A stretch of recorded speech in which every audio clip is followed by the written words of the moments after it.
So welcome everyone to HOMT 614 Hospitality and Tourism Strategy.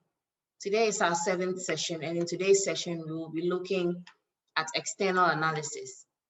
In our previous sessions, we've been looking at the various components of internal analysis, and in today's session and the subsequent session, we'll be focusing particularly on external analysis. So today, as part of the components of external analysis, we will be looking at the macro environment and the various factors in the macro environment and how they influence the hospitality and tourism sector.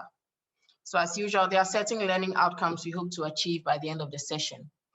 And these include to be able to explain what is meant by the macro environment in relation to hospitality and tourism, to be able to understand the benefits of performing a macro environment analysis, which is the means by which we come to understand the contents of the macro environment and how the various changes in that environment can affect our activities as professionals in the hospitality and tourism sector. And then to also be able to understand how to perform a macro environment analysis, because knowing its benefits are not enough. You should be able to actually perform it and perform it effectively to be able to achieve these benefits that we have previously talked about. And then finally, to be able to describe the components of each of the steep influences, which are the main factors in the macro environment that tend to influence the activities of firms in the hospitality and tourism sector. And by the end of the session, you will also be able to understand how to apply the knowledge gained in terms of the macro environment and the steep influences in this environment to hospitality and tourism contexts. So these are the learning outcomes we will be hoping to achieve once the session is over. So let's start by first of all answering the question, what is the macro environment? So the macro environment here refers to the broad environment outside an organization's industry and markets.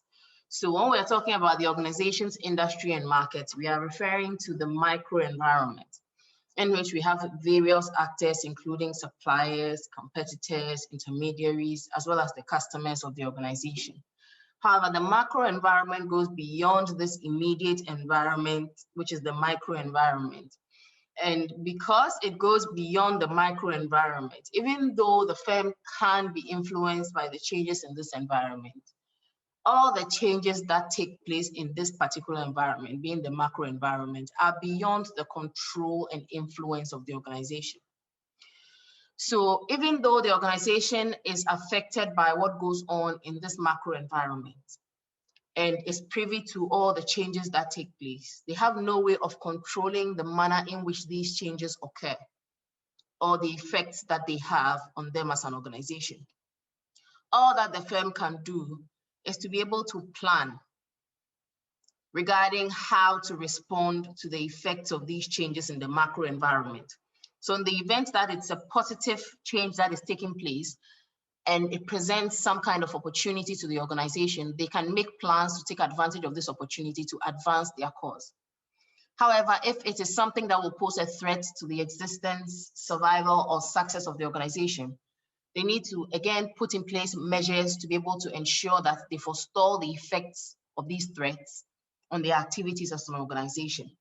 Now, the only way that the firm can be able to identify these opportunities and threats and either protect themselves from it or take advantage of them is by means of continuous analysis.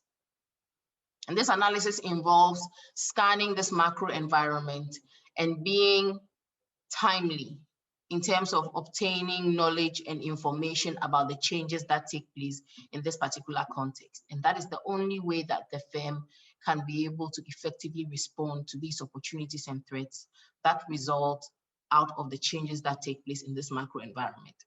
So because this environment and what happens in it is beyond the control and influence of the firm, it is often referred to as the far environment or the remote environment, because literally it is remote and far beyond the control and influence of the organization. Please, I hope we all get it.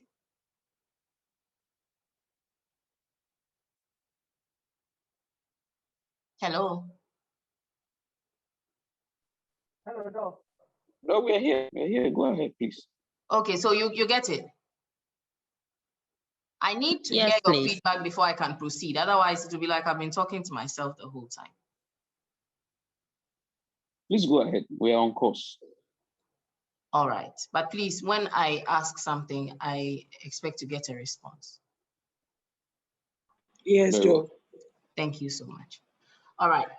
So changes in the macro environment can be of immense importance to an organization because, like I said, the organization cannot control what happens therein, but they can be able to respond to it.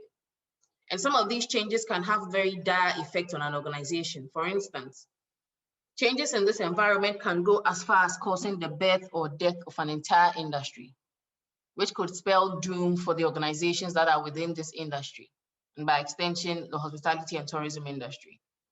Changes in this environment can also make markets expand or contract, depending on the level of favorability or the detrimental nature of these changes that are taking place. At the same time, too, these changes can determine the level of competitiveness within an industry, depending on how the changes favor certain firms that are strategically positioned within the industry. So it is very important to pay close attention to what is happening in this environment, given the far-reaching effects of the changes that take place in this particular environment, known as the macro environment. So because of the effect of these changes, and the fact that firms can only be able to respond to these changes accurately and effectively if they are abreast of what is happening in the environment, there is the need for what we refer to as a microenvironment analysis. And this involves the firm analyzing the macroenvironment consistently to be able to ensure that they have accurate and adequate information in a timely manner about the changes that are taking place in this environment for them to be able to benefit from the opportunities that they present and protect themselves from the threats that also come up. However, in many ways, when we are comparing a microenvironment analysis with that of a microanalysis, the two are very different in the sense that macroenvironmental analysis are more difficult to perform. And that is because they cover such a large area and involve so much information with so many different actors, such that effectively gaining accurate and complete knowledge about the macro environment is not always possible. However, that does not mean that firms should not make an effort to try and understand the macro environment. Because of this huge or large nature of the macro environment and the various actors in this environment and the various factors that may influence the organization in one way or the other, the firm has to be able to identify which aspects of the macro environment have a direct influence on them, and then monitor the activities and changes that occur with these particular actors in order to be able to know how to respond in terms of their strategy formulation. So by the end of a macro environmental analysis, it's expected that any firm will end up with large amounts of information.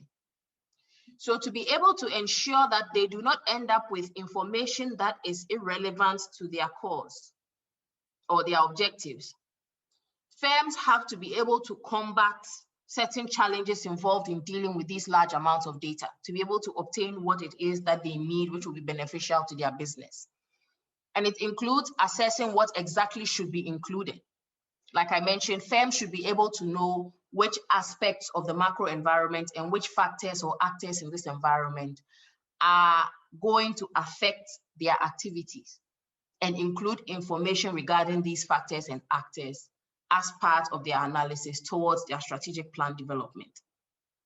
Also, they need to be assessing what should be left out, because if you're assessing what you need to have or what should be included, then definitely you should also be able to determine what is unnecessary or unimportant that you do not want to include. And then finally, you also need to be able to determine how the information should be organized, because it is worthless to have information that you cannot make use of. And information of the nature that we usually get from the macro environment is usually large amounts of information that comes in so many different forms, such that you need to be able to find a logical means of organizing all this information so that it will be presented in a manner that you can conveniently utilize in your strategic decision making. So with regard to the macro-environmental analysis, by the time it's complete, firms need to be able to make sure that they have information that is necessary or relevant to their cause and which has been organized in a rational and meaningful manner such that they can easily and conveniently take it and rely on it for decision-making purposes. So knowing that, let's discuss a few of the benefits of macro-environment analysis. The first one is the fact that it increases managerial awareness of environmental changes. So that means that with the continuous scanning of the macro environment and the analysis that are performed, firms always have a heads up when something is about to change or occur in this macro environment that would have some degree of impact on their activities as an organization. Now, the next benefit is that macro environment analysis increases the understanding of the context in which the industries and markets function, because like we said, these factors in the macro environment are beyond the control and influence of the firm.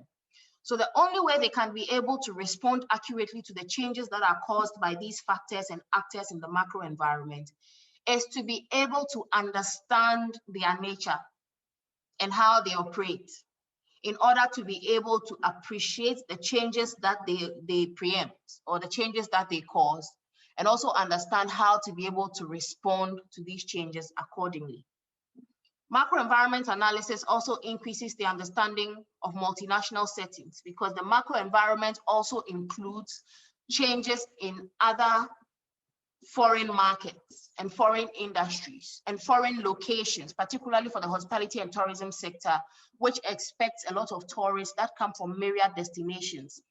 Macro-environment analysis helps us to also be able to understand the conditions and the changes of the macro environment in these foreign destinations, to be able to understand how to plan our activities to respond to these changes, which once again are largely beyond our influence and control.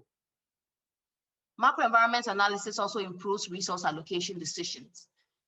And this is because once the firm is able to perform the analysis and obtain accurate information about the changes that are going to occur, and eventually identify those changes that will be to their benefit and those that will be to their detriment, they can be able to properly allocate resources to be able to address those ones that will lead to opportunities, as well as those ones that will lead to challenges.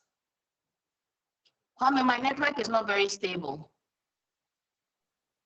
Where did you lose me?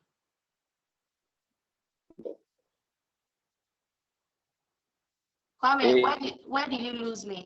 It's very intermittent. The fourth line, and then probably we go. Okay.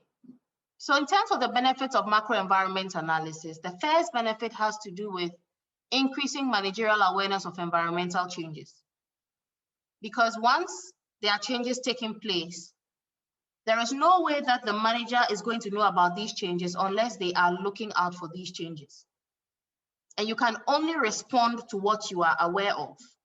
And for that matter, the macro-environment analysis is very important to be able to give decision makers in the organization a level of awareness of the changes that are taking place in the macro environment, given that these changes are largely beyond the control and influence of the decision maker, so that they can be able to gain access to this information in a timely manner, such that they'll be able to respond to these changes before they have any detrimental effects on the organization, or before the organization loses a chance of taking advantage of a certain opportunity that could benefit their bottom line. Also, macro-environment analysis increases the understanding of the context in which industries and markets function, because you can only be able to function alongside the various factors and actors in the macro environment if you know how they go about executing or creating these changes. And by understanding how they go about preempting or causing these changes, the firm will also be able to understand how to accurately respond, to be able to ensure that if there are any detrimental effects, the firm is not affected. And if there are any opportunities, the firm can be able to take advantage of them. So understanding the context in which industries and markets function with regard to the macro environment improves the effectiveness and efficiency of firms' decision-making, particularly in the hospitality and tourism sector. Again, macro environment analysis also increases the understanding of multinational settings, because in the hospitality and tourism sector particularly, the sector thrives on the activities of tourists who come from various destinations in different parts of the world. So by increasing the understanding of multinational settings, the firm is able to appreciate the changes in the macro environment in the various foreign destinations from whence these tourists come. And that way they can be able to adjust their actions and decisions accordingly to respond to these changes that would most likely influence the ability of these tourists to be able to patronize their services in the hospitality and tourism sector. Also, the macro environment analysis improves resource allocation decisions, because once you are able to understand which of these changes in the macro environment are going to occur and whether or not they will constitute an opportunity or threat, the decision makers in the firm can be able to allocate resources accordingly, such that they will allocate resources that are required to be able to take good advantage of opportunities that present themselves, which the firm believes will influence their outcomes if they are able to take advantage of them, and then allocate adequate resources to be able to forestall the impact of impending threats on the activities of the organization, particularly in the hospitality and tourism sector. Also, still on the benefits of macro environment analysis, the process facilitates risk management, because like we mentioned, the macro environment analysis reveals certain outcomes or events that could lead to opportunistic situations or create threats for organizations. So in the event that there's an impending threat that poses a significant amount of risk to the firm can be able to put in place an adequate risk management plan to ensure that the risks that are impending do not have any detrimental effect on their activities as an organization. Even in the event that they cannot completely avoid being affected by it, they can be able to put in place an adequate plan to mitigate the outcomes or the effect of these risks that attack the organization from the macro environment. Again, the macro environment focuses attention on the primary influences on strategic change, because a lot of the macro environmental factors, we dare say all of them, have a direct influence on the business's strategic direction.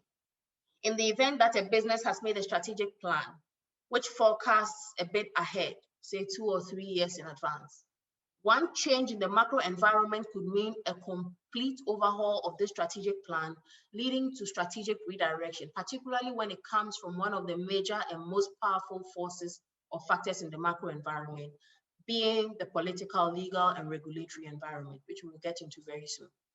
So the firm is able to identify particularly which of the influences cause a more significant level of strategic change to the organization's decision-making and actions. And they are able to plan accordingly in terms of keeping close tabs on the activities of these particular actors or factors in the macro environment to ensure that they are not taken unawares. And also, macro environment analysis acts as an early warning system, providing time to anticipate opportunities and threats and devise appropriate responses. Because like I said, if you are able to perform your macro environment analysis and you are able to do it such that it facilitates your ability to obtain timely information, and the emphasis here is on the word timely, because if the information that you receive, regardless of how relevant and significant and important it is not timely, the organization will not have the opportunity to act on it, to be able to benefit from whatever opportunity it presents or devise appropriate responses to forestall the impact of any threat that it could bring.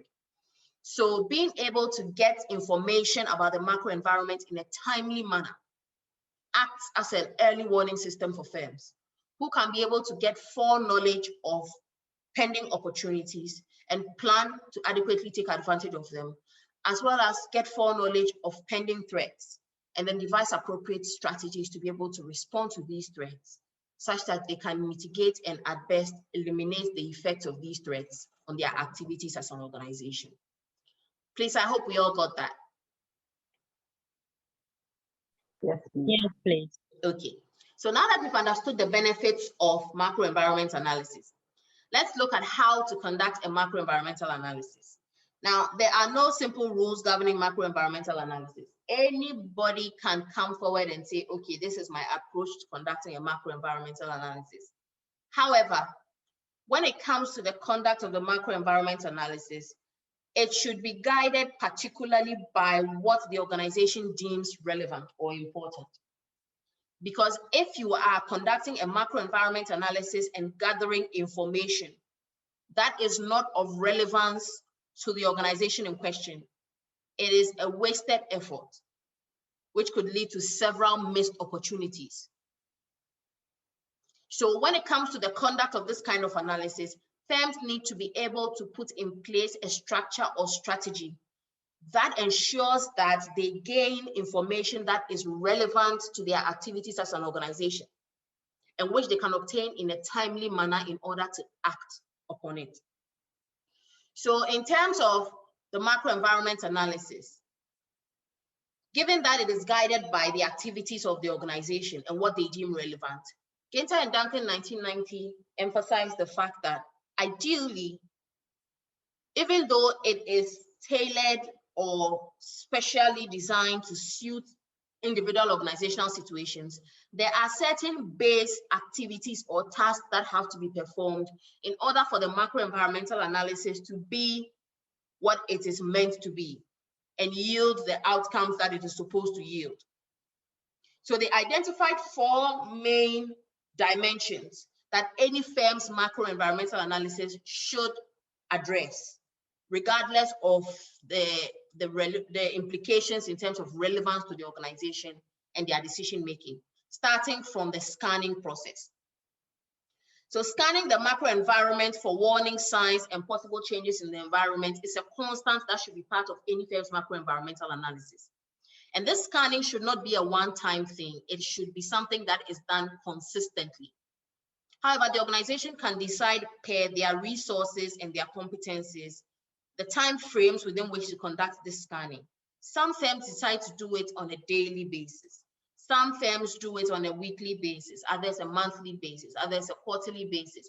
Depending on the needs of the organization and what they find relevant, they can decide the schedule with which to conduct their scanning. However, the scanning is something that has to be done as part of a macroenvironmental analysis, and it should be done consistently.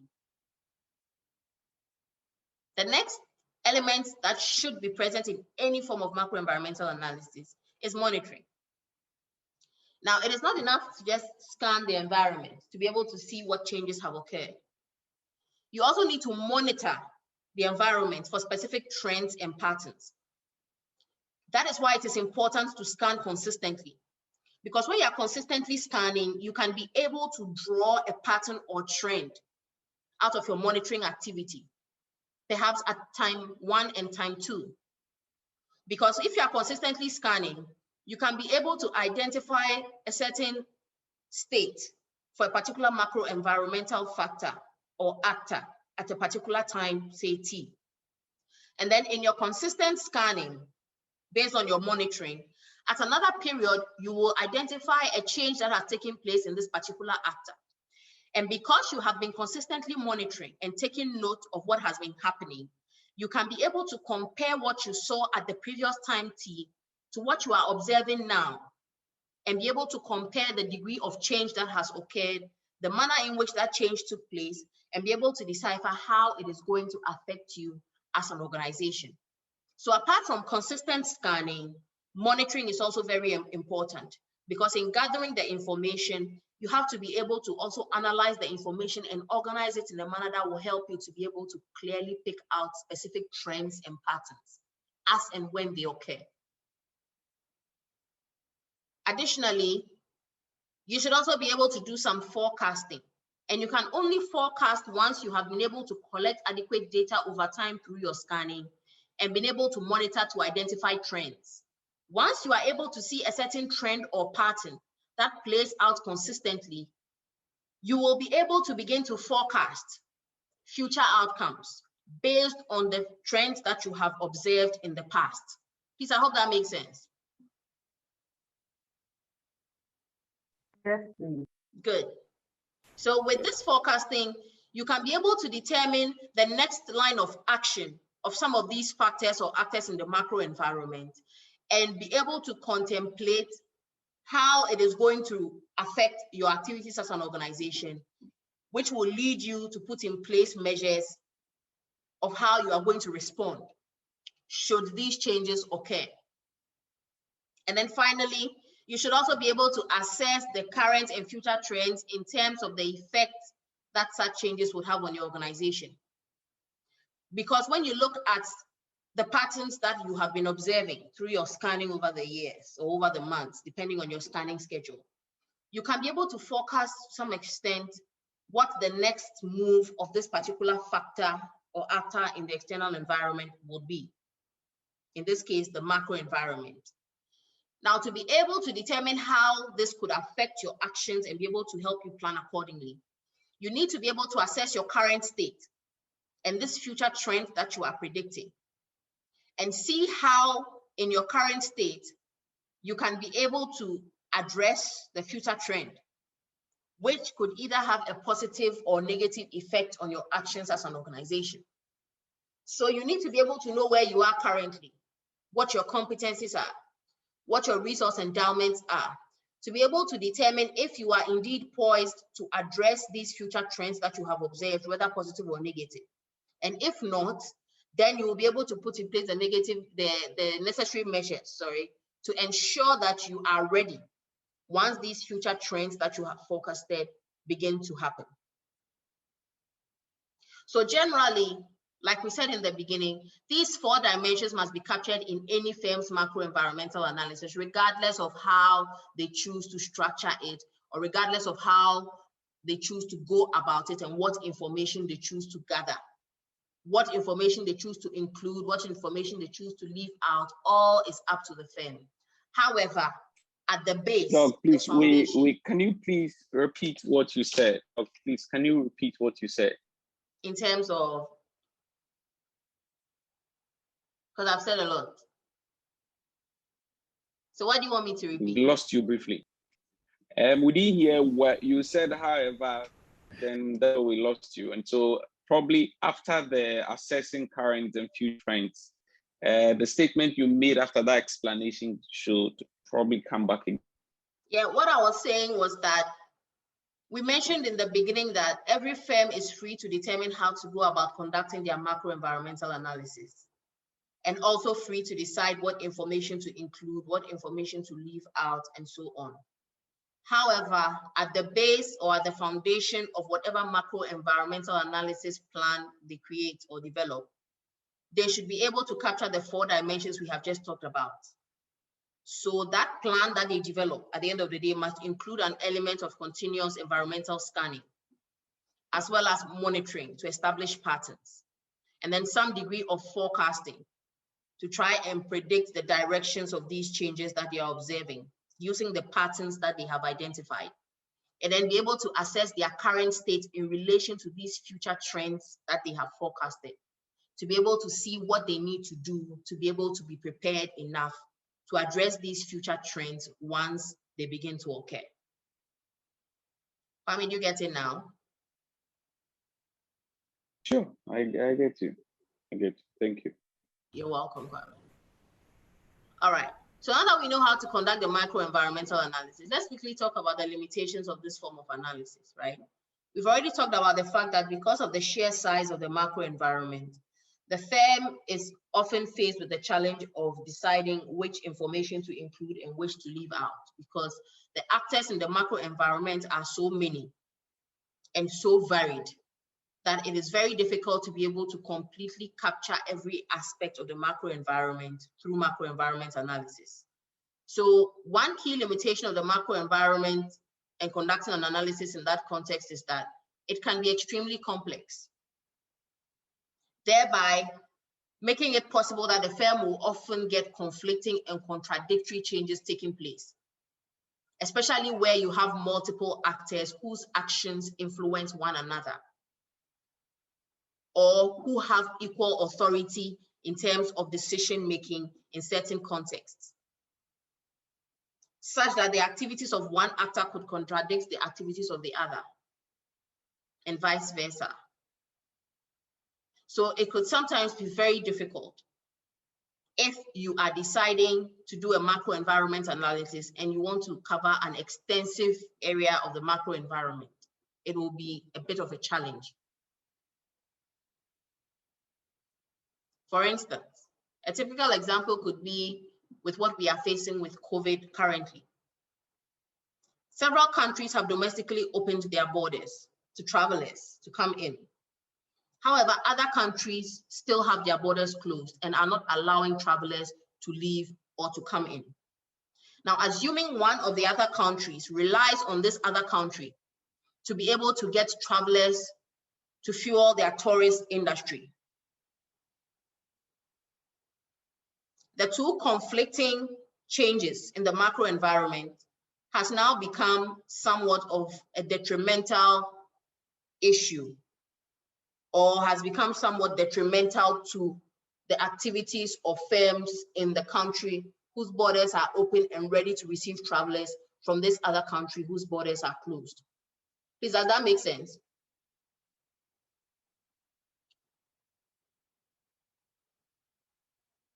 It does. It Good. does. The whole thing is that in reality at the moment, the African Union and ECOWAS is closed land borders. Oh, so but they are certainly we have an opening. example. You know, like the this. AU has commissioned Okay. their vaccination passport. Sure.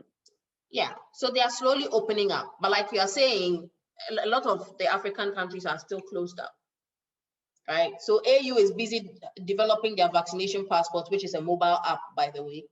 And still a lot of the countries in the AU are still closed up. Isn't that contradictory? It is. It is. So that's a typical example of one of the limitations, right? Another thing we can talk about is the fact that the pace of change in many situations is increasing and becoming more turbulent and unpredictable, such that when you just gain wind of some information of some change that is going to take place, and then you reorient your direction to address that change, the next moment, another change takes place and it totally negates every single thing you have done based on the information you obtained prior in relation to the previous change that you knew or thought was going to take place. So in that case, keeping up with the turbulent and unpredictable pace of change in this environment is very, very difficult, which makes macro-environmental analysis a bit of a challenge, hence being one of its limitations. However, it is still a very valuable mechanism when it comes to strategic decision-making, because without knowing at least to some extent what is happening in the macro environment, you will not be able to make appropriate decisions. A very wise man whose masterclass I once listened to online said that in any situation, to be able to be confident in your decision-making, you need to know enough to know that at least you are making the right decision, even though you may not know enough to know that your decision is the wrong one. Very wise statement, but very deep. Yeah. Right? So you can't know everything, but it's also not advisable to not know anything at all. So even though there are significant limitations, the macro-environmental analysis is still very, very important and therefore must be conducted by firms.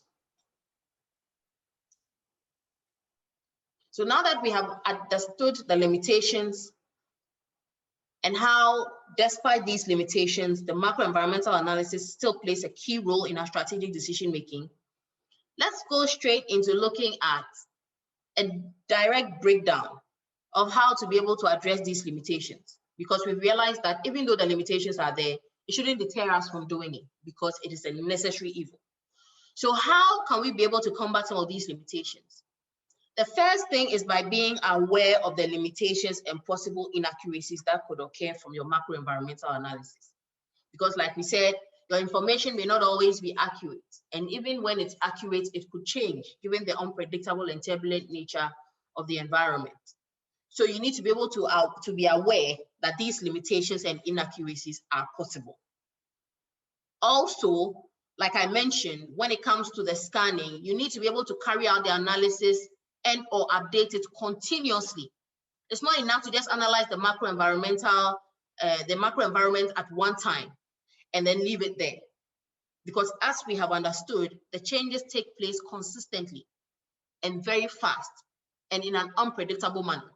So you need to be able to be on top of all these changes. And the only way you can do so is through a continuous monitoring mechanism that will help you to be able to be aware of every change, no matter how small, as soon as it occurs.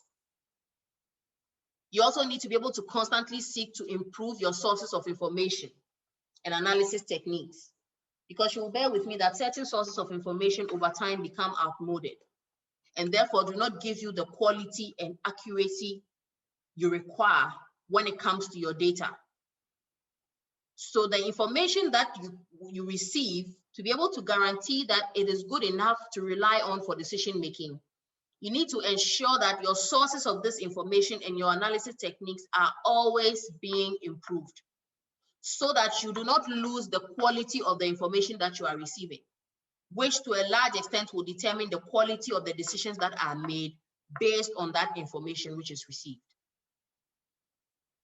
And one important thing that the firm also has to bear in mind is the fact that you need to use the information that you obtain as a source of organizational learning. Because it's not enough for one unit in the organization to obtain this information and use it in decision making, which is purported to influence an entire organization that is not largely aware of these changes and their influences.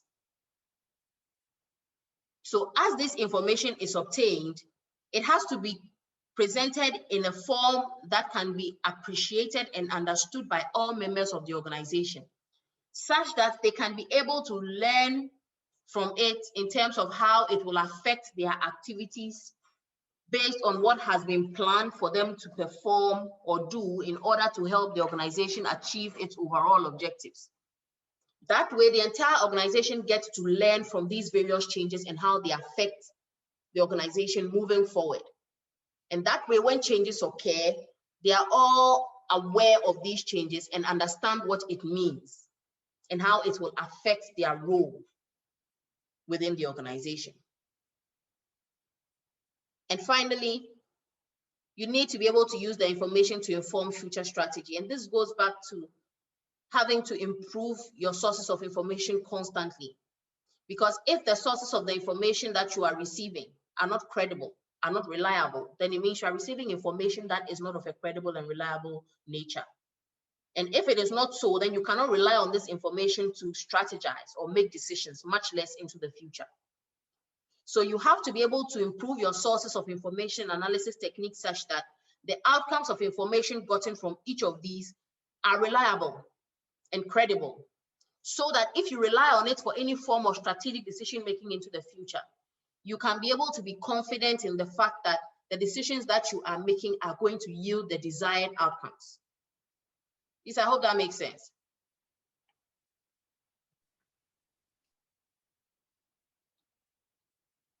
All right. So now that we have been able to appreciate the macroenvironmental analysis, we've known about what goes into it, how to perform it, its benefits, and we've also talked about its limitations. So now let's talk about the factors, in the macro environment. Now, in identifying the factors within the macro environment and their influences, we use what we refer to as the Steep acronym.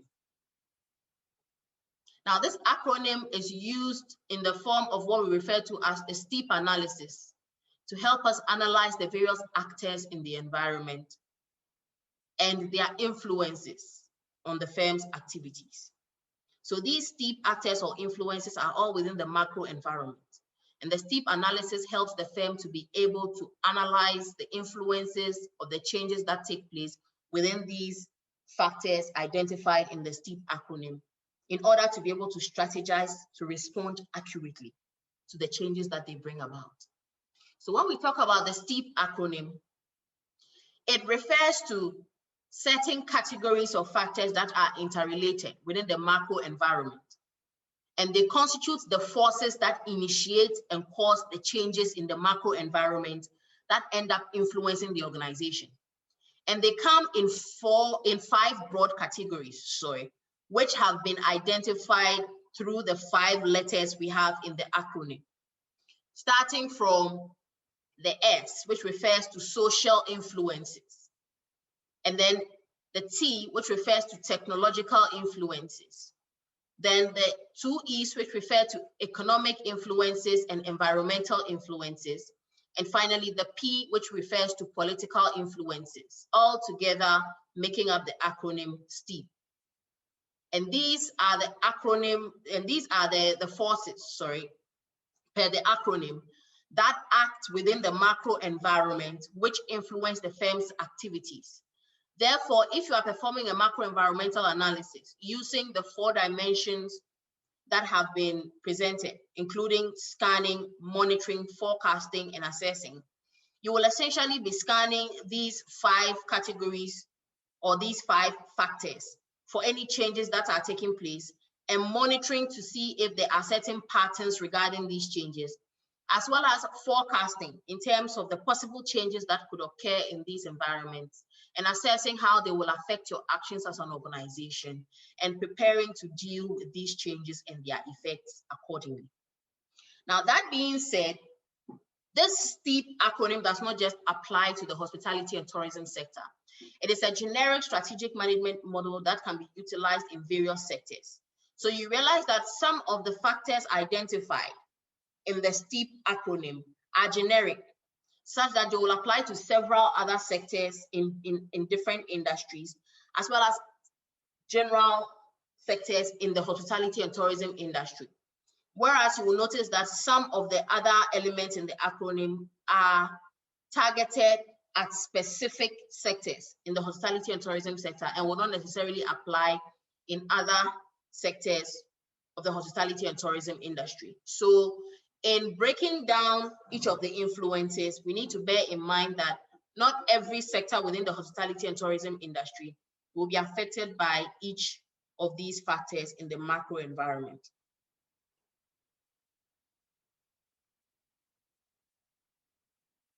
So now that we've understood the dimensions of the STEEP acronym, the next question we need to ask ourselves is, what do we analyze when we are performing a STEEP analysis? Now, it is necessary for a firm to be able to analyze the effects of these 5 factors we have talked about in relation to 1, their internal organization. Because remember, we mentioned that the organization cannot influence or control what happens in the macro environment.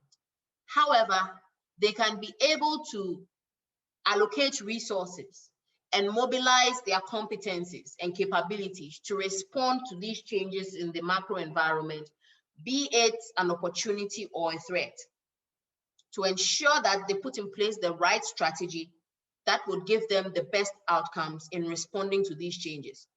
So the STEEP analysis must be performed in relation to the firm's internal situation,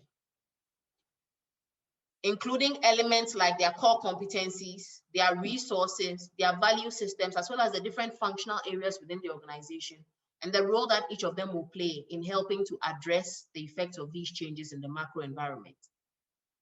The firm also needs to perform the STEEP analysis with cognizance of the organization's markets, particularly its effect on product markets and resource markets. Because in terms of product markets, changes in the macro environment can affect a number of factors, including the size of the market. For instance, if there is a change in policy or regulation that opens up a particular sector to foreign investment, it will make the market size automatically increase, making it automatically more competitive, and leading domestic firms that are currently operating in the sector to have to put in place measures to be able to ensure that they either increase their market share or put in place measures to protect their current position in the sector against the foreign investors who will be coming in with additional resources and other forms of competencies and capabilities. So it is important for the firm to be able to analyze these steep influences in relation to the markets in which they operate. Likewise, they also need to analyze it in terms of not just product markets, but also resource markets, because these resources are the inputs that they utilize in creating these products that they sell. So with any change in the macro markets, in the macro environment, sorry, like what I just mentioned in terms of changes in regulation, opening up specific sectors to foreign investment, there will be high levels of competition for existing resources, which could end up pushing up the price of these resources. And all these could have both short-term and long-term implications on the operations of firms within these markets or sectors. So it's very important for the organization in conducting their steep analysis to look at these influences in terms of the organization's markets. And then finally, look at these steep influences in their analysis in terms of the industry in which they compete. Because like I said, changes in regulation can affect the structure of whole industries. They could kill whole industries or bring back to life industries that were previously dormant, or we could say industries that were previously obsolete. So the industry in which the organization competes, in terms of the nature of the competitive forces in this environment, looking at the power of buyers, the power of suppliers, the threat of entry by new entrants, the threat of substitute products being introduced, as well as competitive rivalry, all of which can be influenced by changes in the macro environment, like changes in political and legal factors, as well as changes in regulation, and even changes in technology, can all affect the activities of the organization.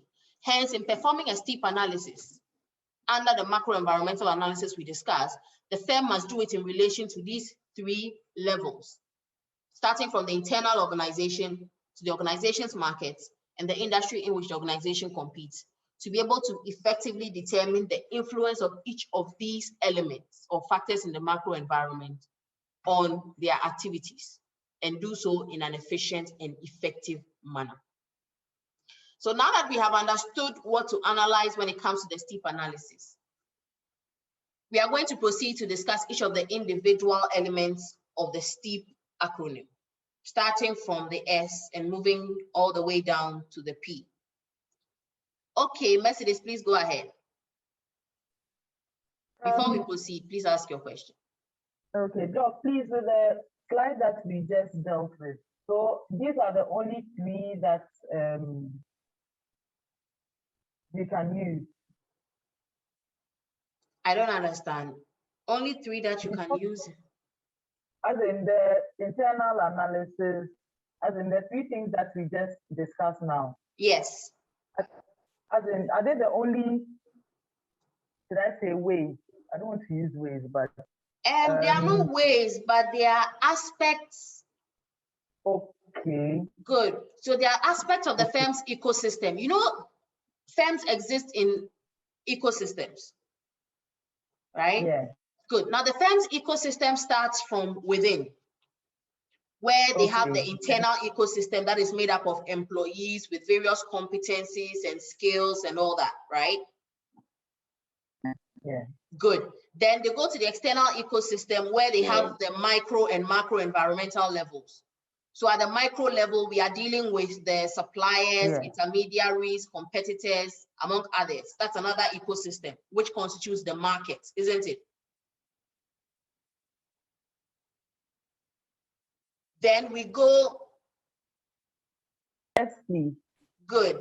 Then we go beyond the market to look at the industry that the firm is operating in, because different markets with different actors in different sectors come together to form an industry, which is another ecosystem. So in the hospitality and tourism and event industry, we have different sectors, isn't it? We have the hospitality sector, the tourism sector, the event sector, and then we have subsectors under each of them. Good. Then beyond that, we have another ecosystem that exists entirely independent of the organization and its influences. However, everything that happens in that ecosystem has an influence on the organization and the other ecosystems we have talked about. So that is why we are saying that when you are analyzing the macro environment, given the nature of that ecosystem and how it affects everything beneath it, you need to be able to analyze it in relation to how it affects the industry as an ecosystem, which is made up of competitors, suppliers, buyers, among others, right? As well as the organization's markets, which are determined by the size of the markets that they serve in these industries and the subsectors within each of these industries, the structure of each of the subsectors, and the various segments of customers that they serve in each sector.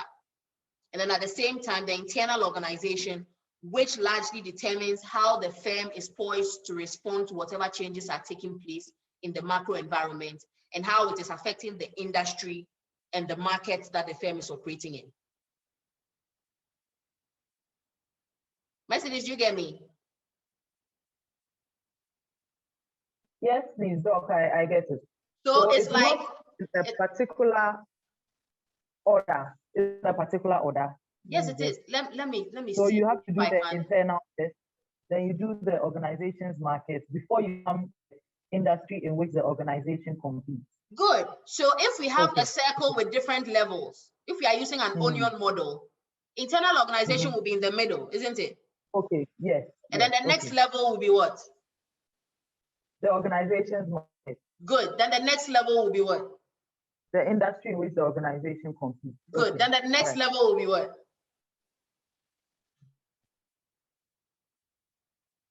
The macro environment, Mercedes. The macro environment. So all of these are within, they are layers within. Aha. I think I'm okay. Good. Yes. Okay. Thank you. You're welcome, Mercedes. So it's like peeling an onion. We peel out till we get to the core. At the core is the organization. Then the next layer will be the organization's market. The next layer will be the industry. Then the next layer will be the macro environment, which we are talking about, which encompasses and swallows all of these different layers we have talked about. So let's get into the individual elements of the STEEP acronym, starting from the S, which refers to social demographic influences. So I think last week we talked a bit about one of the sub influences in demography, right? Which was age. Jemima, do you remember? Yes, please. Okay, what did we say about age? You said that it's used as a form of classification, as in you are able to know the people who come, maybe if it's a business, the age groups of the people who patronize your services. Good, right? And in terms of age, one of the most common theories or means by which we are able to segment the markets based on their age is what we refer to as what? What theory is that? Gen something theory. That someone remember. What you taught last? I forgot the generation theory or something. Yes, the generational theory. Good. Which breaks down the age groups into the silent generation, the baby boomers, the generation X, the generation Y being the millennials, the generation Z, and then the generation alphas, right? So all of these help to determine the size and structure of a given population, right? But age is not just the only thing. We use other factors like education level, gender. All of these help us to be able to determine the size and structure of the population, as well as its effects on the workforce, right? And patterns of demand.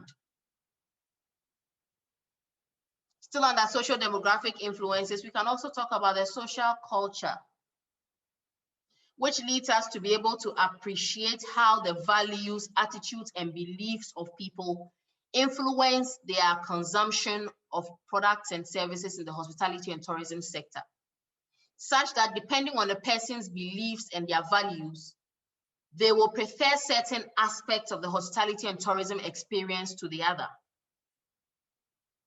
right? So some people may come from a culture of savings and investment. So in designing a product in the hospitality and tourism sector to target such a customer coming from this background with a culture of savings and investment, what kind of products do you think they will much appreciate in terms of hospitality and tourism? What kind of products do you think they will appreciate?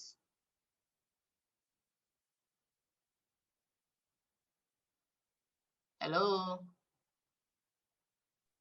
Yeah, no, we're here. We're The here. question is not so clear.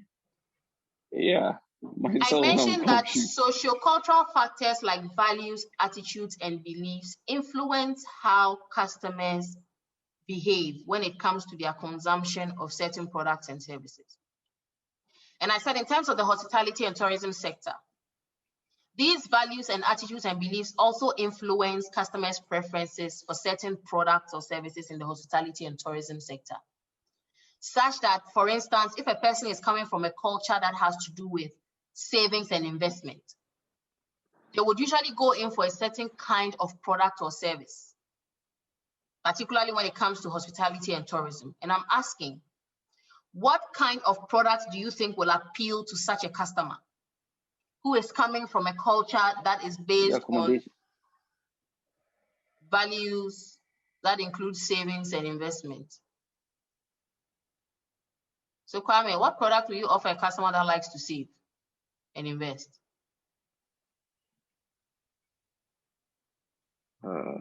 In the hospitality sector. Yeah, hospitality and tourism sector. We've talked about this a lot in class.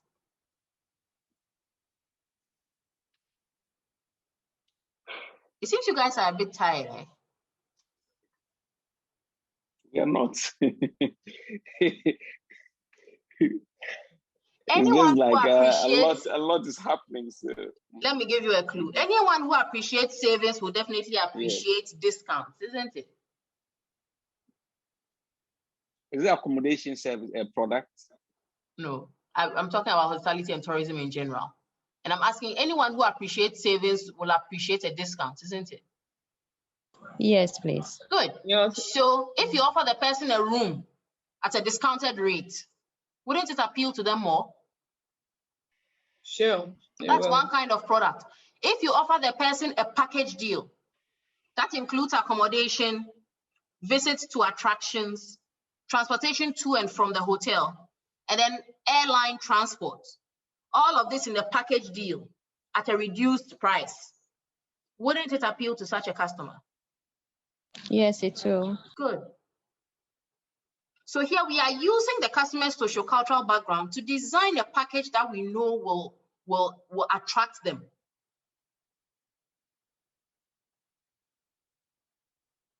For instance, if you are looking at the background of customers who are coming from a culture where they value opulence, one very popular culture that values opulence is the Americans, isn't it?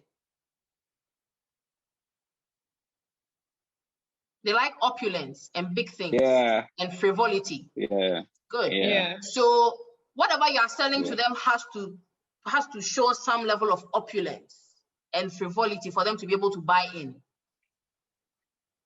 So this is what we are trying to say by saying that analyzing the sociocultural backgrounds of the tourists that you are targeting can be able to give you an idea of how to package the products that you are selling in a manner that will appeal to them and attract them. Please, I hope it's clear now. Yes, please. Good. Likewise, their social structure. You know, in a lot of cultures, they have a stratified culture where people of different social classes are clearly identified. So if you go to a culture like the Chinese culture or the Japanese culture, they respect and appreciate the fact that in their society, there will always be the extremely rich, somewhat rich, middle class, and the poor, right? Yeah. So in that case, if you are designing products and you're targeting Chinese consumers or consumers from that kind of culture, you know that you need to have products that will be able to be afforded by the poor people, and products that can be afforded by the middle class people. Assuming you want to serve everybody, or you make up your mind and decide that, okay, I want to focus on the upper class people, so I'm going to offer upper class hospitality services. Hence what we have in terms of the 5-star hotels and the 4-star hotels. They attract a certain kind of clientele. So there is no way you will see the person who can afford the Marriott at a budget hotel or at a motel somewhere in Accra.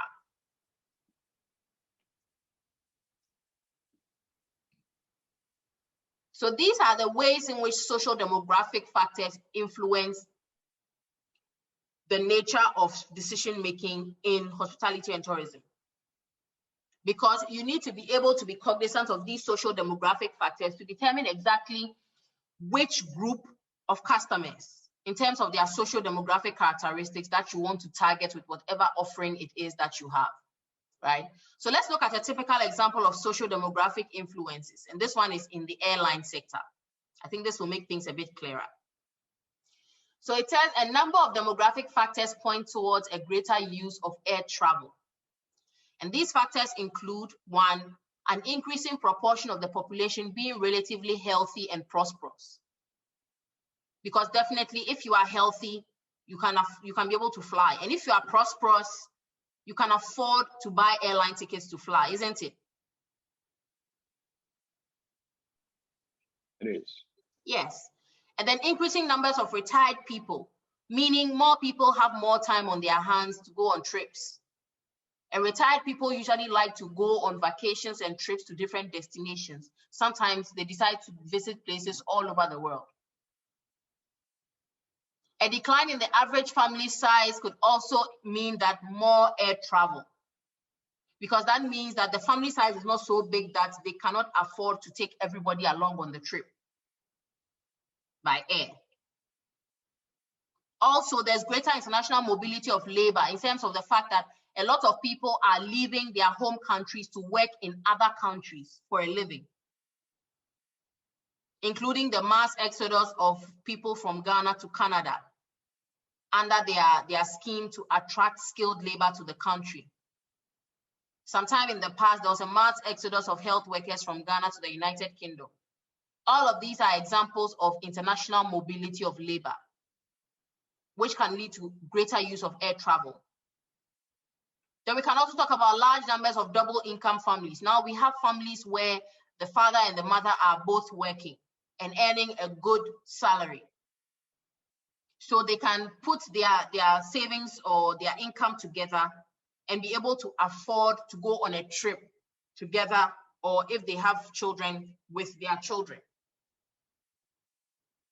So it says all the factors listed point to higher usage of air services, right? And they refer specifically to leisure travel, which accounts for about 80% of trips. And like we mentioned, families can now afford to go on holidays in international destinations by air. Retired people will usually take a lot of leisure trips because they have the time on their hands, right? Among others that we mentioned. And then the business-based travelers are also another significant percentage, which we can attribute to the greater international mobility of labor, right? Now, the case study says that other factors that might be considered are also lifestyle trends and attitudes of society towards air travel and associated airport development. Currently, airports are springing up everywhere, even in Ghana here. Airports are springing up in every major city such that Cape Coast in the central region, deeming themselves as a major city, are requesting to have their own airport, right? So even though international travel has somewhat stalled at the moment, domestic travel is on the rise. So an increasingly mobile society where people take safe, reliable, and affordable air transportation for granted is challenged by a critical society which assesses the contribution of air travel to air and noise pollution. So despite the fact that air travel is being facilitated by all these changes that we have seen in terms of social demographic influences, Others are also challenging the contribution that these changes are making to enhancing air travel, to also having a detrimental effect in terms of air and noise pollution. You know, the airline industry is one of the #1 industries contributing to global warming and climate change. Sure. So just like we mentioned, changes in the macro environment, and in this case, we are talking about specifically social demographic influences, are causing both positive and negative changes that firms can both benefit from and have to adjust themselves to, right? So this dichotomy in which the competing needs and interests of airline stakeholder groups need to be considered represents a challenge to airlines, regulators, and governments, even though the advancement and development in this sector are also benefiting the same groups of people, being the airlines, the regulators, and the governments. So this juxtaposition of opportunities and threats are trickling down to various industries which rely on the airline industry for growth and development, as well as individual organizations in these industries. And Oyewole 2001, in his study of the airline industry, found that gender, occupation, education, and marital status have an important influence on satisfaction with airline services. So you realize that it is not just about the general macro environmental changes, but all the actors in the macro environment, including social demographic influences like gender, education, occupation, marital status, are all causing changes that can have an effect on the strategic direction of various organizations, right? So this is a clear example of how social demographic influences in the macro environment can have an effect on the activities of firms in the hospitality and tourism sector. In this case, we looked at particularly the airline sector, which is a subsector of the transport sector in the hospitality and tourism industry, right? So you realize that the influences of these macro environmental factors reach far beyond the general environment of the firm externally, which we will discuss in our next session, being the micro environment. However, it reaches far into industries as well as sectors and subsectors within these industries, causing influences all the way to the organization and their internal situation. Now, aside from social demographic influences, we can also talk about technological influences, which are one of the major factors that is causing significant change in the hospitality and tourism sector, and is doing so at a very fast pace. I remember in our previous session, I talked to you about how if certain technologies that were slowly gaining popularity in the hospitality and tourism sector had been perfected before COVID, things would have been very different in the hospitality and tourism sector with the onset of the epidemic. Because technology could have changed how the epidemic affected the industry to the point where the industry may not have shut down completely if the technological trends that were taking place had been far advanced and had spread far and wide within the industry. So understanding technological influences involves developing an understanding of the various forms of technologies that are being introduced by way of new technological products and services that are being introduced into the industry, how technology is being used to enhance operational processes within the industry, as well as how technology is also being used to enhance information and communication within the industry, as well as how technology is once again being used to influence transportation and distribution of hospitality and tourism in the industry. And I know all this looks a bit vague, but I'm about to explain each of them very soon, and you will begin to understand. So by talking about how technology has influenced these 4 dimensions, we need to look specifically at the trends that have led to the influence of technology on these dimensions. And they are in the area of the development of ICT devices and software, the replacement of human resources by technology, and the improvements in transport infrastructure and equipment, all as a result of technological influences. So let's quickly talk about some of the technological changes that have taken place. I remember last week I tried to mention a bit, but you didn't really get me there. So today I'm going to do a full-on demonstration on technology, given that it is one of the most pivotal factors moving the hospitality and tourism industry to the next level, so that you can appreciate the extent to which it is doing so. So we will start by looking at what I'm referring to as the digital trends in hospitality and tourism, starting from virtual and augmented reality. So prior to the onset of COVID, technology was being introduced that could be able to help customers of various firms in the hospitality and tourism sector, particularly destination owners and accommodation owners, being the hoteliers and the hotels, which could enable customers to experience these destinations and accommodations even before they physically show up. So with virtual reality, it is all about technology, which was usually being distributed through what we refer to as the virtual reality headsets or the VR headsets. That helped customers to be able to experience physical environments in a digitally created environment, right? Such that before the person shows up physically to be able to experience the sights and sounds of a particular room or a particular destination, they can do so virtually from wherever they are.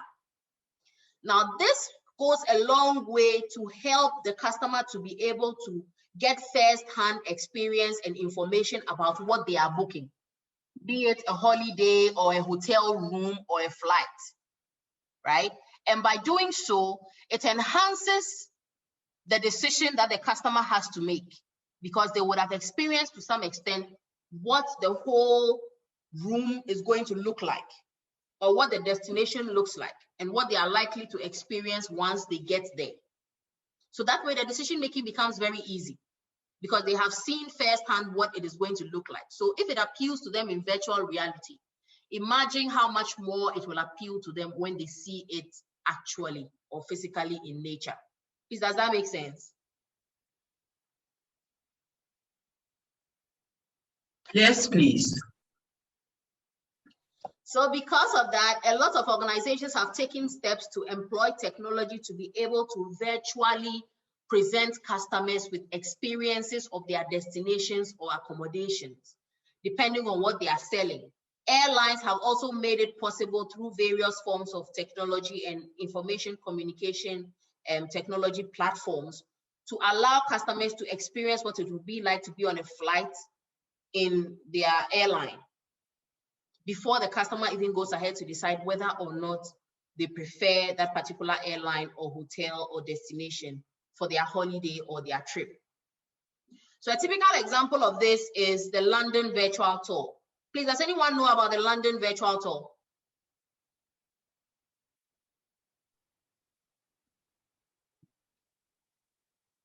No, please, I don't. Okay. So the London virtual tour is basically a website that was built by the United Kingdom to help people who want to visit London experience a bit of the sights and sounds of London and all the major landmarks in London by day and by night, so that before you actually physically make it to the place, you have had some kind of first-hand experience of what you are likely to see when you get there. So let me quickly share my browser and I'll take you to the Visit London website for you to see what it looks like. So this is the Visit London website. Please, do we see that? Yes, please. Good. So you click start and then it can take you on a virtual tour of any part of the city that you want to go to. Now it starts from the London Eye. What we are seeing here on the left is known as the London Eye. It's a famous carousel that helps you to be able to oversee London, right? And we can see on the right side, it shows us all of the major landmarks in London around the London Eye, right? So we have the Kia Oval, the Tower Bridge exhibition, HM Tower of London, HMS Belfast, the Gherkin, the Monument, St. Paul's Cathedral. And if you are not a fan of the United Kingdom, all these things will be just names of places to you. But for those who are fans of the United Kingdom, and especially those who want to visit there one day, they have certain landmarks that they would like to go and see, right? Now, a typical example is the Big Ben, which we've all heard of, isn't it? We've all heard of Big Ben.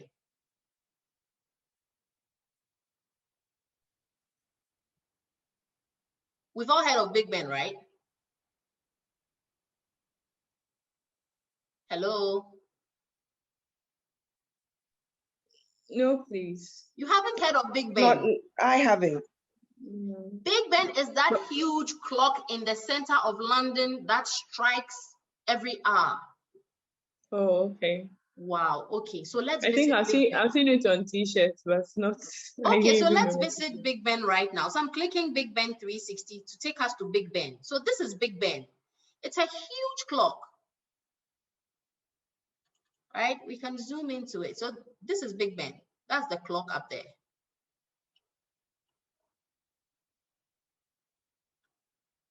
And you see the use of virtual reality makes it interactive such that you can use 360 movement to explore the corners and the crevices of each of the locations. So please, do you see the tall tower with the clock in it? Yes, Doc. This is what is called Big Ben. And it is never wrong. It has never stopped working. And it tells time by the hour, Greenwich Mean Time. Right? So in exploring the area of Big Ben, we can see the London Bridge. Please, do you see that? That's more more popular than the Big Ben. Yes, Big Ben is just on the London Bridge. So yeah, because when you mentioned, I was like, is it the bridge? I know of the bridge than the Big Ben. So you see, because of the virtual tour, now we have been able to see Big Ben right next to the London Bridge.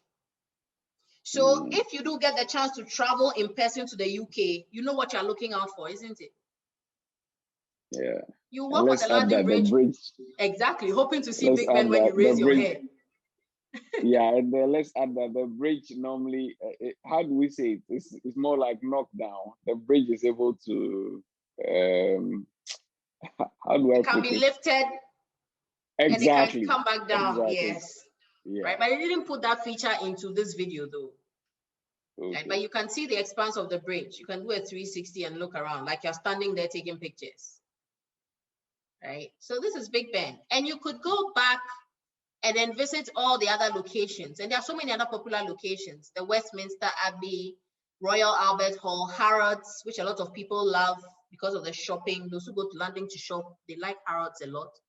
Then Buckingham Palace, where the Queen is supposed to be. People always pass by hoping to catch a glimpse of the Queen. The London Zoo, as well as other places. But like I said, if you are not a fanatic of the United Kingdom and you are not a London fanatic, it will be very difficult for you to appreciate all these locations. But at least for London Bridge, because of the song, we all know it. Please, you all know the song, right? London Bridge is yes, calling now. So if you don't know anything at all, you know the song. Okay, so this is London by day, right? And to make it more interactive, they have a night version. So this is London by night. So if you're walking around by night, these are the kinds of lights you expect to see, right?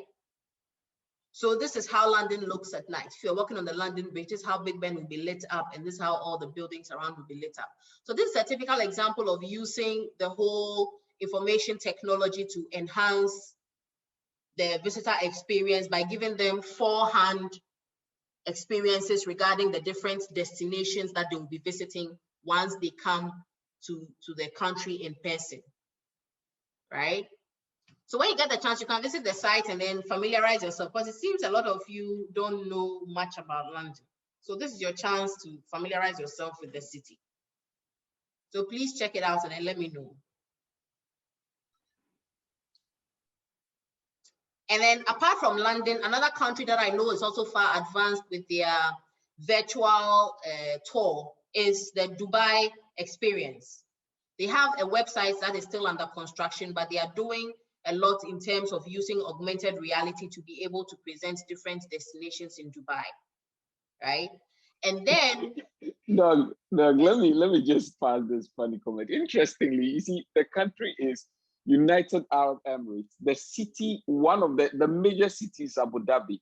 Yes, and but then Dubai, the second is so gradually people are making Dubai like a country or yes. a major one of the foremost cities in.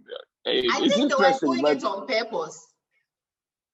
Because yeah. people will talk more about destination Dubai than they would say destination Abu Dhabi or UAE. Yeah. Okay. So that is where branding comes in. Right. And I remember the other day, someone was arguing seriously about the fact that Ghana is not being branded as a nation.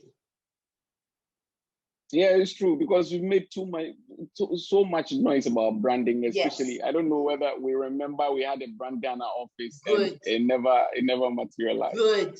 So it makes it difficult for organizations in the hospitality and tourism sector to sell themselves, because where they are located in terms of the destination is not being properly branded and marketed.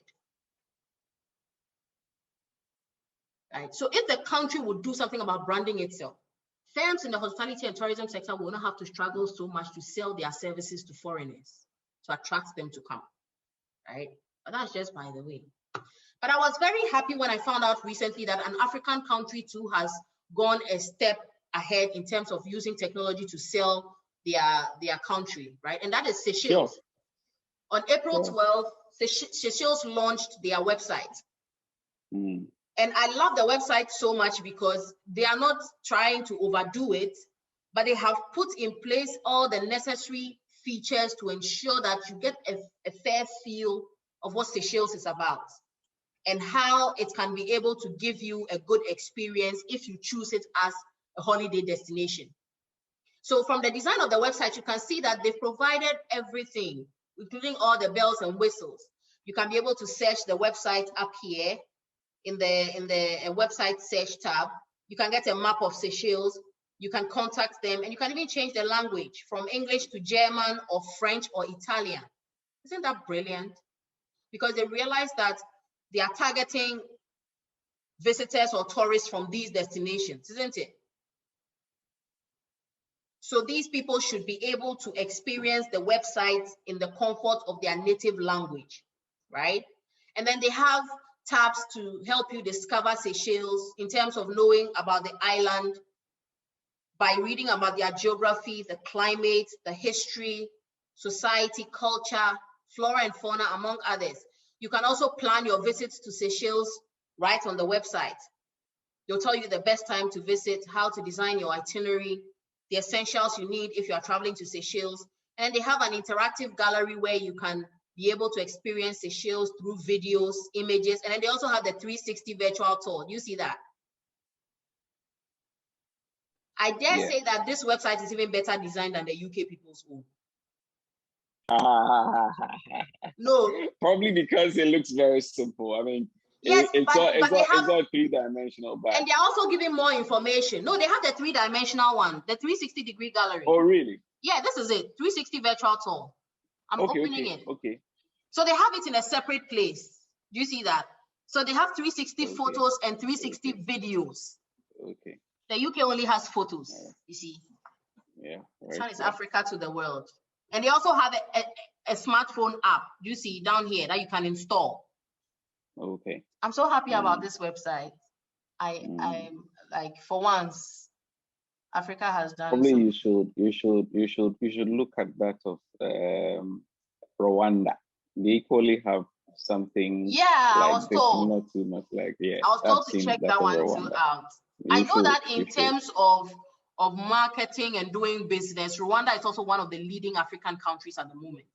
So I'm not surprised that they are also kicking it out of the park in terms of tourism. It's like they're on an agenda to reinvent themselves. Yeah. Right. So I think they deserve their props. Sure. All right. So back to our presentation, right? So we've talked about Seychelles as well. Now, another form of technology we can talk about is recognition technology, right? A lot of the hotels in different parts of the world are now using facial recognition to do everything from unlocking hotel rooms to requesting for different items, to operating amenities in the room, to making payments, to checking in and checking out, among others. And this is helping to reduce the number of queues as well as make the activities of these hotels more efficient, right? Remember in the last session, I was talking about the Fly Zoo Hotel in China. Do you remember? We do. Yes. Good. Now, the Fly Zoo Hotel is one of the foremost hotels in the world that relies on the Internet of Things. When we say the Internet of Things, it's basically about using internet capabilities within everyday devices to allow for the sending and receiving of data. And they have been able to utilize it across the functional areas of the hotel, such that a lot of the activities that were previously performed by human beings have been taken over by technology, right? And once you visit the Fly Zoo Hotel, you get a sense of the fact that the application of technology in terms of hospitality and tourism is limitless, depending on how far you can think and imagine, right? The same with the introduction of robotics in the hospitality and tourism sector. Currently, robots are being used in place of a lot of human waiters and waitresses, right? And this opens up a huge number of potential uses, particularly in terms of customer service, particularly in the era of COVID-19, where they are encouraging us to limit human contact as much as possible, right? And these robots are currently being used a lot in the area of providing one-on-one services to customers. But the future is hoping that travel agents and other tourism professionals will also be able to use these robots as digital assistants or perhaps digital providers to do the jobs that these travel agents do. So instead of talking to a travel agent to help you book the correct flight, you could engage with a robot who could use a certain algorithm to be able to create the best flight path and get you the best airline connection to make it to your destination at the best price, depending on what you feel you can afford, right? And all of these technologies are being integrated into mobile phones. Like we just saw with Seychelles having a mobile app that they have connected to the website to ensure that customers are able to not just be able to use the website, but also have a mobile app that gives them a mobile handy version of all the services available on the website on their phones on the go. And Disney has been able to utilize this mobile integration so well to the point that almost all their world resorts are connected using this mobile integration technology, such that if you want to go for a holiday at any of these Disney resorts, they have this program called the My Disney Experience, where everything is integrated through a mobile app with your personal information and your payment information. So before you even get to the resort, all your information is taken online, including the information of the people coming and perhaps pictures of you for recognition. And then once you get there, you use the mobile app, you scan in your presence, and they will give you these wristbands that grants you access to all the amenities and services on the resort. And you do not have to worry about carrying money with you because your card has been tied to your wristbands in the mobile app. So anything you spend or any service that you consume will be tied back to your credit card. I hope that makes sense. Sure. So you go to a restaurant you want to eat, you scan your wristband instead of paying with money, and it will be automatically charged to your card. The wristband is the same thing you use to open your room doors. It's the same thing you use to access all amenities, including the rides on the resort, among others, right? These There's are a always... pilot, though. Yes. There's a pilot in Ghana. Yeah. There's a pilot. They are piloting this kind of system here. Okay. Where are they doing it? Yes. It's an organization that wants the hotels in Ghana to buy into it. So it's not like a specific hotel is not using that, but the technology they want to pilot in at least they've selected 3 major hotels I know of. But for the pandemic, I'm sure probably it would have been working fully. But I know of Fiesta, I know of Kempinski. The other third, I don't know of the third one, but they are supposed to be 3 hotels they are piloting. Yeah, but that is great. because it is going to open up doors for them to attract a whole new level of clientele. Yeah. Because there'll be people who will just go there just to experience the technology. Absolutely. Yeah. So it's a huge opportunity, right? And they are responding to changes that are taking place in the environment. They don't want to be sitting ducks. So I think it's genius. Thank you for sharing, Kwame. So before we move on from technological influences, I want to quickly show you a video on the Fly Zoo Hotel, 2.5 minutes long, for you to get an idea of what I'm saying regarding how far technology can be taken when it comes to service provision and product design in the hospitality and tourism sector. Please, can we see the screen? Yes, Doc, we can. Okay, so I'm going to play the video now. All right. Welcome to Alibaba's Fly Zoo Hotel, the hotel of the future. Located in Hangzhou, China, the Fly Zoo Hotel project was led by Alibaba's online travel platform, Fliggy. The hotel brings together technology and hospitality to find innovations that can empower the industry in the digital era. It all starts with the Fly Zoo mobile app. From here, I can book my stay, choose the floor I want, and even the direction that my room faces. And when I get to the hotel, check-in requires just a few simple steps at this kiosk. For Chinese travelers, it's even easier. They can check in via the app and go straight to their room. Fly Zoo features a range of AI services to create a convenient and seamless experience for guests. For example, you can choose to use facial recognition rather than keys and key cards to access the hotel. That means everything from using the elevator to entering your room is as easy as smiling for the camera. The hotel uses the picture I took at check-in to verify it's me. The Fly Zoo Hotel has 290 rooms, each with a Tmall Genie smart assistant who helps me adjust the temperature, the lights, the curtains, and the TV, all with a simple voice command. Tmall Genie also functions as my 24/7 personal butler. 天猫精灵，我要一瓶水。好的，服务员会尽快送来饮用水。 When that bottle of water arrives, it may not be delivered by your typical hotel employee. This is the future hotel after all. Fliggy has room service robots to do that work. I just input a passcode that was sent to me via text, and the water is mine. The robots also deliver towels and other items, and even the meals at the hotel's restaurants. If I feel like working out, the gym offers some fun digital experiences too. When it's time to check out, there are no lines and no hassle. I just pack and go. It was cool to see how Fly Zoo's technology can make a hotel's services convenient and easy to use. And with hotel staff freed up from more routine tasks, they can focus on delivering a better experience to guests. I'll definitely be booking another stay soon.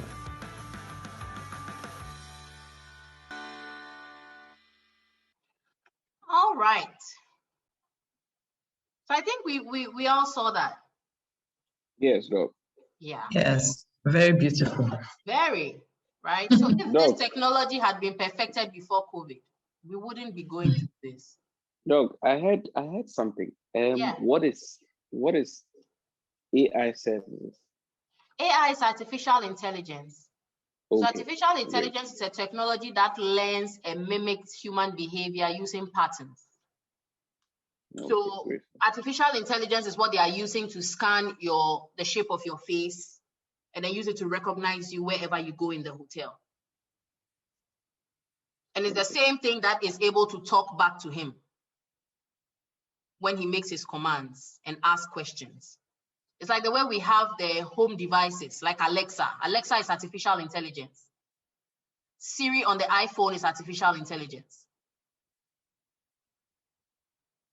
Is that okay? Sure. I'm grateful. All right.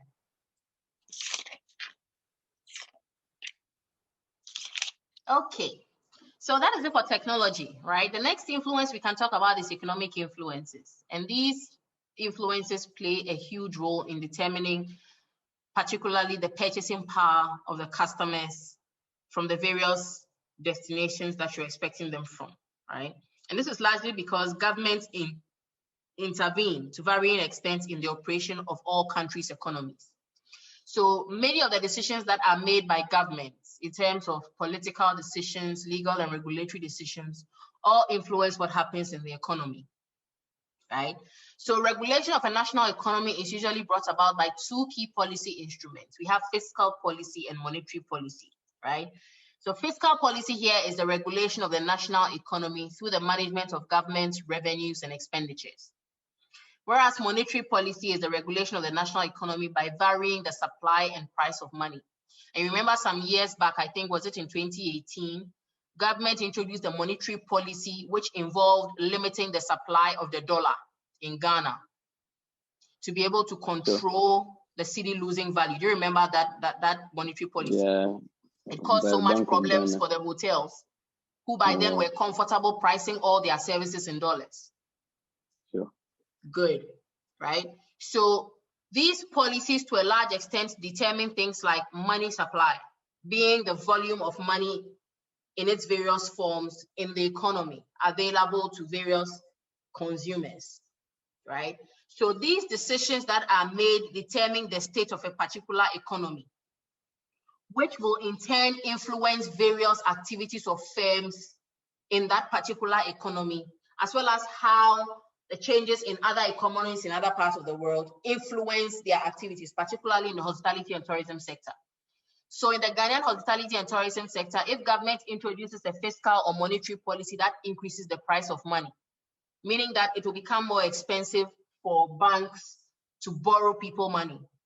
If firms in the hospitality and tourism sector are relying a lot on this money borrowed, they would start feeling the impact of this increased price of money, such that interest rates will go high. And that will reflect in the prices that they charge for the services that they offer. Given that usually when things change in this regard, like changes in the price of money, the effects trickle down and ultimately affect the end consumer. So changes in the economy in terms of perhaps growth rates, which can significantly affect the size and structure of industries, as well as levels of personal income, which can affect people's spending power, as well as the levels of inflation, which can affect how much things cost, and exchange rates, which can also affect how much things cost, and how much foreigners who come into the country are able to enjoy their experience in the various sectors that they come to participate in. In our case, hospitality and tourism will all be influenced by the changes that take place in the economy. And these are largely precipitated by what we identified as government decisions in terms of fiscal and monetary policy. Now, beyond economic policy, we can also talk about environmental policies. And environmental influences here, refer to the influence of concerns for the physical environment and the built environment on hospitality and tourism organizations. So here we are looking at how the changes in the environment, particularly the natural environment, including climate change, ozone depletion, deforestation, toxic waste. More recently, we are looking at the effect of galamsey on our water bodies, which amounts to water pollution, as well as noise pollution, all of which are natural elements of the environment, along with built elements of the environment like airport congestion, lots of traffic on our roads, deteriorating buildings and historic sites, because the more tourists visit these historic sites and their actions are not moderated, the more detrimental their visits are, on these historic sites in terms of depleting the history in these locations, right? Poor urban planning is also another direct effect that the environment has, particularly in urban areas where we have a lot of immigration going on. So in terms of these environmental influences, when it comes to its effect on firms' activities, firms generally need to consider the issue of sustainable development, where they are looking at the effects of their activities on the current resources and how to be able to preserve them such that future generations will also be able to come and benefit from them. So you realize that a lot of firms and organizations, particularly in hospitality and tourism, are finding more sustainable ways of doing things. For instance, you realize that a lot of firms are now doing what we refer to as sustainable tourism.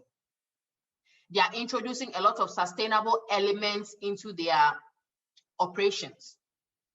For instance, a lot of the hotels are now going away from using the paper towels to using napkins, because paper towels are not very good for the environment, unlike napkins that can be used and washed and reused. Please, does that make sense?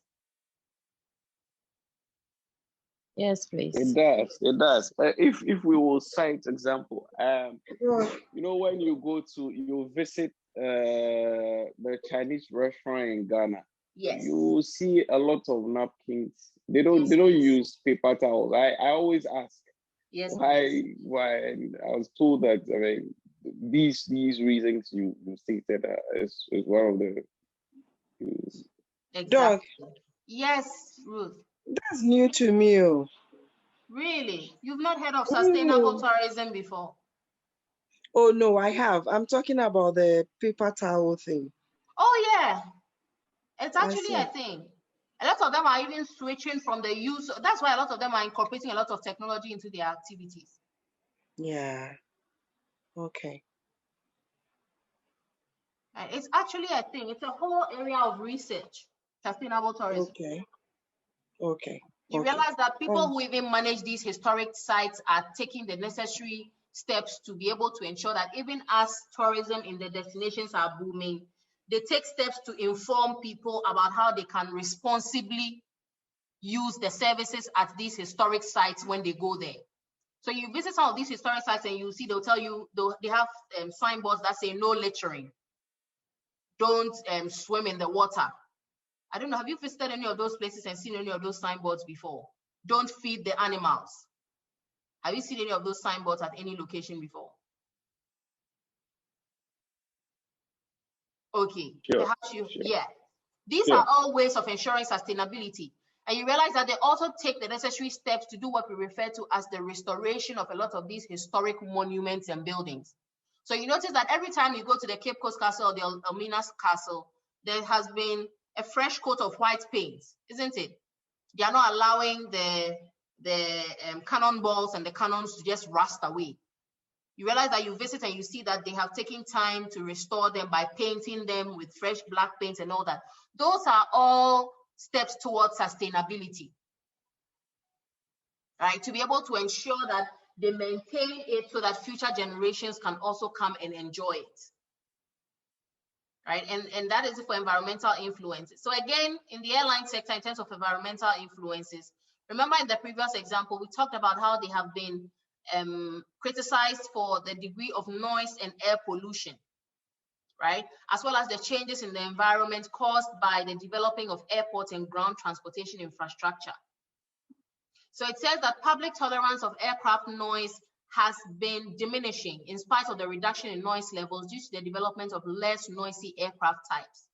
So you realize that even in the airline sector, sustainable tourism is affecting them such that they are developing new aircrafts that are more silent and that contribute less to pollution, right?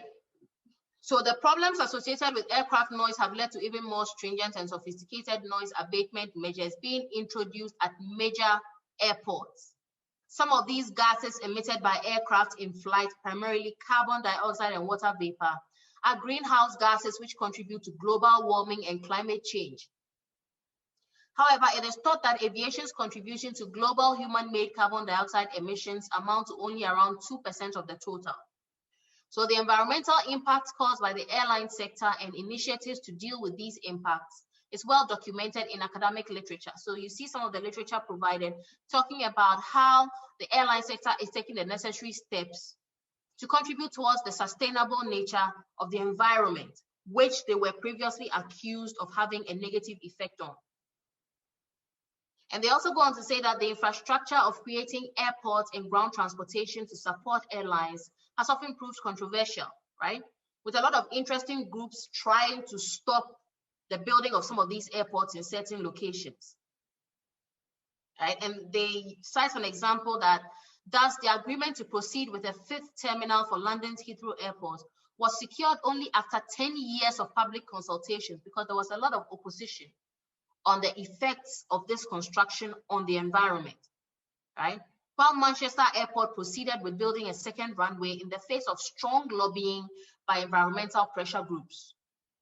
So there are pressure groups who are emerging, who are advocating for the more sustainable execution of service delivery and products delivery in the hospitality and tourism sector, which is something that firms in the sector can no longer afford to ignore, given that it's a significant change in the macro environment, which is slowly catching up with all the organizations in the sector.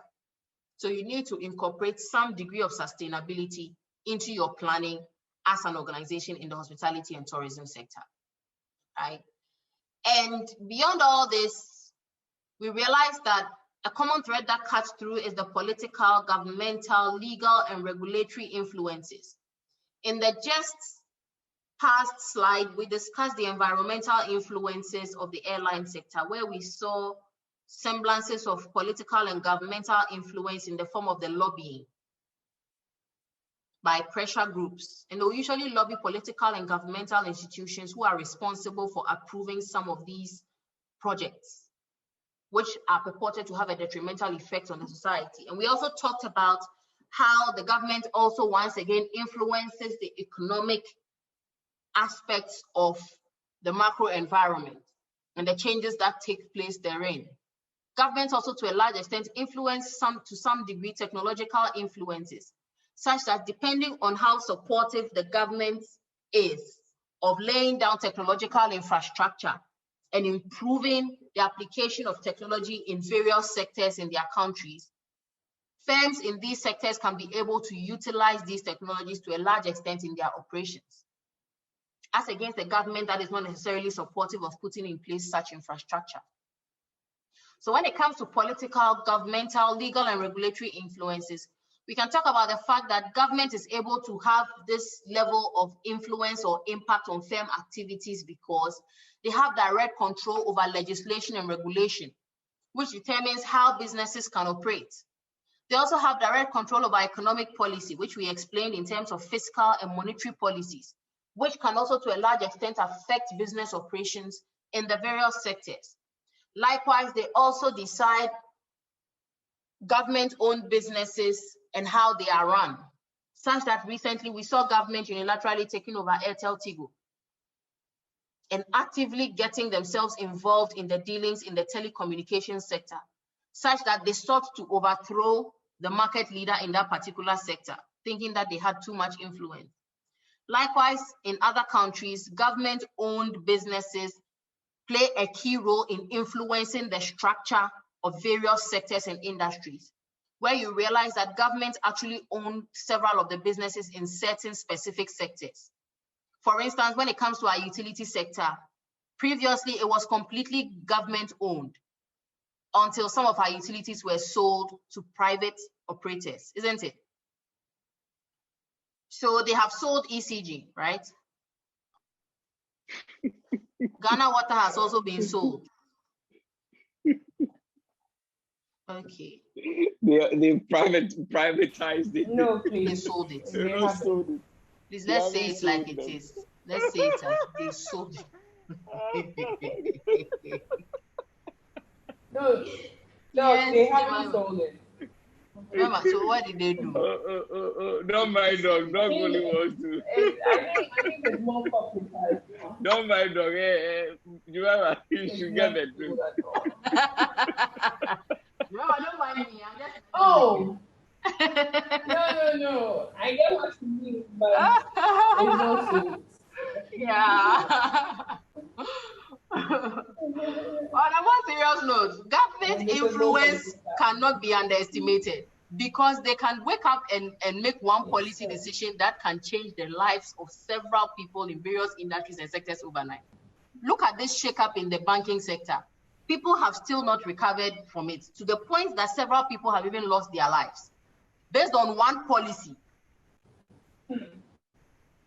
So the influence of political, governmental, legal, and regulatory influences should not be taken lightly. given that their effects are far-reaching, even to the level of international policy, depending on the amount of international agreements and international organizations that the country belongs to. Various industries and sectors in the country will be affected by the rules and regulations that members of these various international bodies and organizations that the country belongs to are supposed to abide by, sorry. So the director of the Ghana Export Promotion Agency is a very good friend. She was telling me the other day I met her and I was like, your AFCFTA has taken effect too. When are you going to start implementing? And she was like, even ECOWAS agreements, we haven't finished implementing. Yeah. Not to talk of AFCFTA. No, to be frank, let me just take a bite. After I see a lot of implementation being done, probably maybe close to half a decade, because there's a lot of duplication. Yeah, we already have a lot of things here. And I don't know what after is yet to do. Well, probably we'll continue to have all the big seminars, but as to whether people will benefit is another issue. It's another issue. It's another issue, right?